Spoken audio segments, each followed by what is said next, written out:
Ladies and gentlemen, welcome to the study of antiquity and the Middle Ages. As always, I am your host, Nick Barksdale, and today we are joined once again by Dr. Aren Maeir. Many of you are going to be familiar with his work on the Philistines and the interviews he's done on the channel. I am very excited to say that this next series is going to deal with a subject that many of you have requested, and that is ancient Israel and the Israelites. Dr. Aren Maeir, thank you so much for coming on today. It's my pleasure, like always. Now, let's talk about another particular favorite subject, and that is sacrifice, and not just referring to animals per se, but the topic of human sacrifice as well when it comes to ancient religion. Do we have any evidence at all for human sacrifice within the borders or regions of what we consider ancient Israel to be? And if so, is that due to the Israelites or possibly due to fluid borders of their neighbors? Well, there's a very strong tradition in Roman sources, but also in archaeological remains relating to the Phoenicians of the Tophet.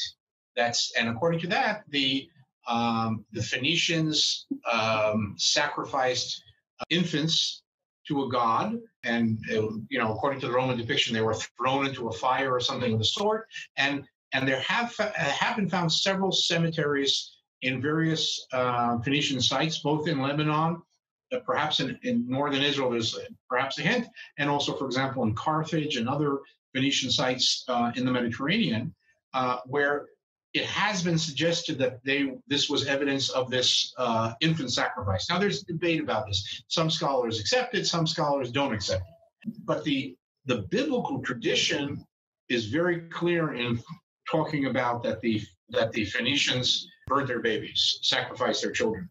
And there is a biblical narrative saying that this tradition also came to Jerusalem in the late Iron Age and castigating it. This is a horrible thing that shouldn't be done. So there seems to be a tradition that there was some sort of infant sacrifice practiced by some people in Iron Age Judah, but we don't have any evidence of this archaeologically, and we don't have any evidence of other types of human sacrifice in Israel or Judah during the Iron Age. Does that mean that it didn't occur at all? It's hard to say, but it's not something that it's for sure. I mean, if you think of the biblical text, the one place where supposedly they were about to do a human sacrifice is Abraham and Isaac, on the Mount Moriah. But that's put out there as sort of like the horrendous thing that he's about to do because the God said, etc. And in the end, he doesn't do it. So again, the question is, what was the writer trying to convey there? You could argue that he was trying to convey that they're very much against that type of behavior. And again, we don't have any other substantial evidence of this, and archaeologically, we don't have it as well. On the other hand, in other ancient cultures, whether it's to a certain extent here and there in Egypt, to a certain extent here and there in Sumer, and Minoan Crete and other places, there are hints of human sacrifice. So, sometimes it's archaeologically visible. We don't have anything that tells us about this in Iron Age Judah or Israel. That's really interesting. If you read like the Old Testament, you see like Jericho, for example, only one family is spared, and you're not supposed to take anything from the city, right? It's the one guy who does causes a military disaster, and it's like the city of Jericho, and realistically everything in it is supposed to be almost like an offering, right, to their God. And Saul, I think it's is it the Ammonite king that he spares? Yeah, he kills.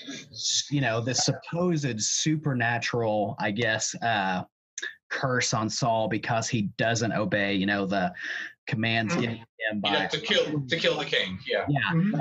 And so it's interesting. And it's like, one, there's the big debate. Did this even happen? Did Jericho even happen? But it's interesting to see this form of, I guess you could say, arguably this religious awareness, I guess, involving violence, if that makes sense. I don't know. It's hard to put that in words. Well, I think listen, all violence and let's say called state-sanctioned or politically sanctioned violence in antiquity, and until today is very often intermeshed with religion, because religion gives you the ideology in which you can exist. It enables you to explain your daily life, and it also enables you to explain horrible situations, whether you win them or you lose them. You still try to explain them using your religion. So if you, in the context of a religious explanation of events in a war, you also explain it that way. So I think it's just it's integrating. In antiquity, as in many traditional societies, there's no separation between life and religion. It's all intermeshed, and you get up from the moment you wake up until the moment you go to sleep. Your daily life is intermeshed with your religious beliefs and practices. So I think it also goes for your conduct in war. But on this little topic, because I feel like this is a really interesting one, whenever Saul doesn't kill the king and spare some of the livestock and stuff like that, was it a prophet or judge that had told him he was supposed to? I can't remember. Samuel. Samuel. Yeah. Do you feel like this could be a reference to almost a power struggle between a priestly class and the kingship?